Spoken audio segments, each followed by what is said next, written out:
covering Punta Gorda and a controversial vote regarding the historic Cooper Street Recreational Center.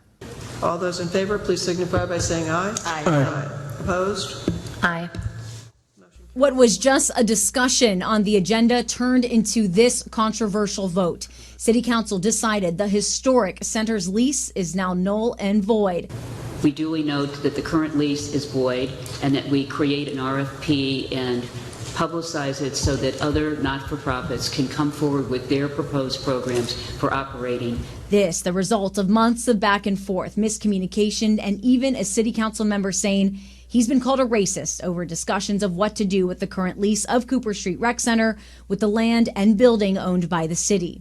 Several people spoke during public comment at Wednesday's city council meeting to save Cooper Street, a staple for the black community in Punta Gorda post-Jim Crow era in the 1960s. This all started several months ago when the city attorney was asked to look over older leases, telling council Wednesday that the current lease for Cooper Street goes against Florida's constitution. The city says that they have asked the leadership to provide documents over the last several months to prove the public purpose it serves, and Cooper Street leaders say they have done just that, turning over those documents. Though this has become such a muddled mess over the last few months, both in council meetings and out in the press, that City Council, after some heated public comment, again decided to start all over with a new lease and a new possible nonprofit to take over. Fox 4 speaking with leaders of Cooper Street after the vote.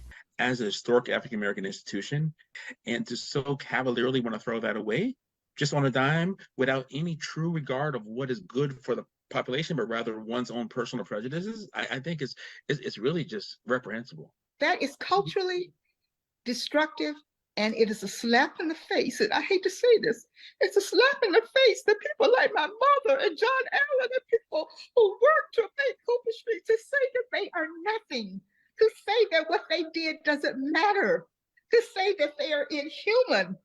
That's what all of this says. Cooper Street Rec Center leaders do say that they are disappointed, but even so, they plan on resubmitting the application and bid to get that new lease and save the historic rec center. Of course, Fox 4 will continue to follow through on its future. Nadine Yanis, Fox 4.